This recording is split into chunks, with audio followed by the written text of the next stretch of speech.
Okay, so I want to do a brief demonstration about some presentation graphic programs.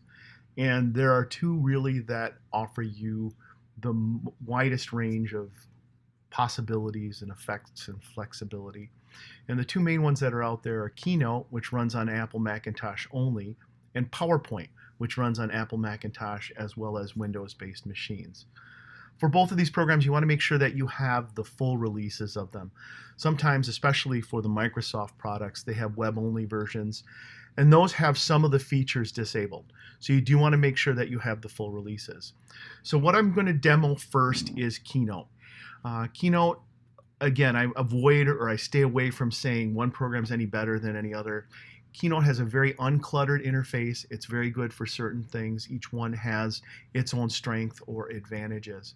One of the things I like about Keynote's interface is how clean it is. So I put in three blank slides, three blank back slides, and you can see that based on what I select, I've got hierarchical menus basically here. So if I click on the document, it's going to affect the whole document.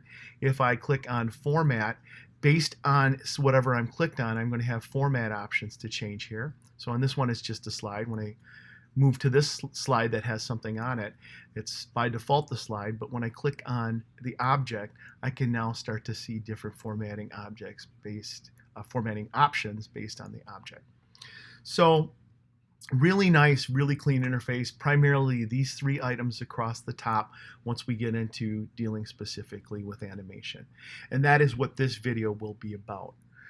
I want to say that this won't cover everything. I am going to give you an overview on animation, and it will cover enough to get you through the assignment, but I highly encourage you as an aspiring professional to do additional research on how you can expand upon what you learn with this today. So first off, I want to talk about animations. I put the animation on the second slide here. There is something called a transition, which is a form of animation. And if you click on the slide and you click on animate with nothing selected, you'll see that you have the ability to have a transition effect. So I'm going to go ahead and click on transition here to maybe look at some of these different fun effects that are a part of this. One of them might be shimmer. You want to see what shimmer looks like? That's the transition effect shimmer. So what that means is as this slide, and I'll hit preview here, as that slide goes into this one, you're going to have that shimmer effect. Now right now, you have to click on the mouse to drive it, and we're going to look at how we can do other things as well. So that's a transition. A lot of students get mixed up between the different types of animation in these presentation applications. What we just looked at is a transition. That means as a slide goes from one slide to the next, that's a transition between slides. What's going to cause or what's going to be visually indicating that transition? I'm going to remove that and we'll look at some other transition effects. Ones here that are fun are things like magic move, which actually look at the previous slide and then create movement based upon positioning in the next slide. Things like clothesline, confetti, drop, grid, iris. These are all sort of more or less fun transitions. The transition that most people will use, if anything at all, is something like a simple fade. Now the simple fade is more of a build. So when I get onto the slide and I click on the object itself, we'll notice that there's now three submenus here. There's something that's called a build-in, So how does that object on that slide animate inward as you start the slide? And then you see a build out. As we exit this slide, what is the animation that will take us out of this slide? And then while we're in the slide itself, we have something that's in action or an animation within. So I'm going to do some basic stuff with this slide to get from this slide to this slide. I'm not going to add any transition per se. Instead, I'm going to do a build in on this one, and I'm going to use a basic dissolve. And I can see what that's going to look like.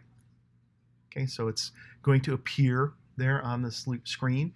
And I see now I have some options that are available to me. Here's a 1 second build. We can have a, make it a little bit longer if we want to. We'll do a 2-second build, and now we can see what that looks like. It's a little bit slower build, or we can do a faster one, kind of drag back to do something very, very quick. Boom, it appears. There's also an ordering of build-in effects if you have multiple build-in effects. And then there's the delivery system. How do you want these to be delivered? Let's look at the actions next, because this is the one that is not as familiar to people. A lot of people know about the build-in. A lot of people know about the build-out. But this action is where things can get a bit confusing. So once we've built into the slide and we're in the slide itself, we can add effects to the slide. In other words, actions. And we can click to add an effect. And there are different ones like move, opacity. You'll notice that this one, by the way, is the shortest of the menus. Things like blink or bounce or flip, jiggle. That's once the items are on the slide and the slide has been loaded, what is the animation or the action that's going to be a part of this? And the one that we're going to use the most will probably be the move effect. Okay, we see it moving there. And it'll show you the origin, then you'll see the endpoint, and then you'll see a little plus sign there so that you can add other actions to it. So I'm going to go ahead and take this and I'm going to move this here because I want my ball to kind of appear like it's bouncing in. And so I've got a path now that just looks like this. Boom, down the bottom. And I can add, if I want it to bounce up, by clicking on the little plus sign here, add to that. I'll do another move, and then we can make it go upward. We can make it go upward. So now we actually have two animations. The lines here are showing me how the animation currently is. The ball goes in a straight line. So what if we want to add a little bit of a bounce to it? I'm going to click on this and I'm going to pull it upward a little bit. And I'm going to do the same thing over here.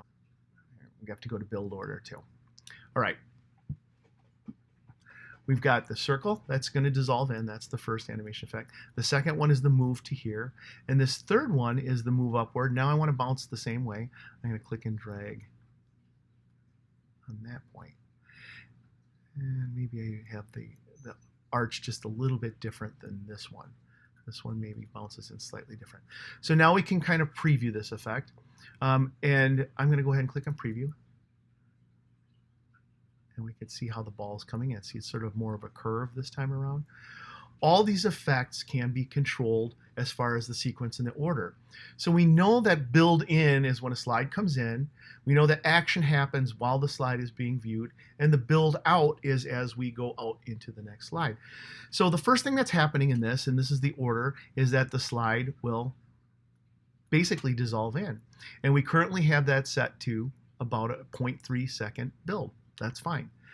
And it says it's triggered here by a click, by a mouse click. So I have to have a mouse click to start this fade in.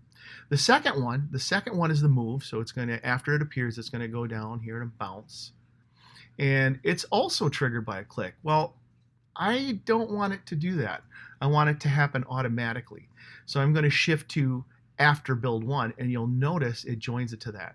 So the mouse click will make this fade in, then it will automatically go to the first bounce, and then it'll go to the second bounce. And the same thing here, it's saying it's triggered by a mouse click. Instead, I can say after build two, and you see it glom these all together in a group. So when the mouse click happens, that's when the fade happens. Automatically, we got the bounce, so we don't need to click the mouse again, and automatically the ball clicks again. So we have that happen basically in an automated fashion. We can add different effects to this. So as I go to the circle move, how long do I want to build in as far as the duration of this? So maybe the first time around, the first bounce is a little bit slow, that's 1 second. But maybe the second bounce is a little bit faster because it's gaining acceleration. We can go down to a ½ second. Now we can kind of click to see what this looks like. See how that second bounce upward was a much quicker bounce. So that's the process of building in animations. Now I'm going to add a build out effect too. So once it gets to here, we'll have our build out effect. And I don't know, maybe the build out effect might be to fly out. Again, I'm not a big advocate of things other than simple dissolves or simple fades, but I'm going to go ahead and try this fly out. See, that's what fly out looks like. I'll notice that that effect is after this. So it's going to wait for a click to do this. If I want it to happen automatically, I'm going to change the trigger on this to after build 3. So now everything's going to happen with just one mouse click. This will appear, first bounce, second bounce, and then the fly out is all going to happen. And I can say if I want a little delay on the fly out, so maybe I'll do a little half-second delay there. And if I want the fly out to happen pretty quick, maybe I'll say, okay, we want it to fly out from the left and want it to be a really quick fly out.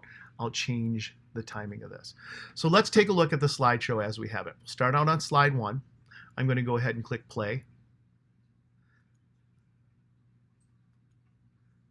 See that with the one single mouse click, and then we're out. Okay, and we're in slide 3. So hopefully that helps you make a little bit of sense of the animation inside of Keynote. That should get you started doing some pretty decent animation stuff. If you have any additional questions, don't hesitate to ask. Happy animating in Keynote.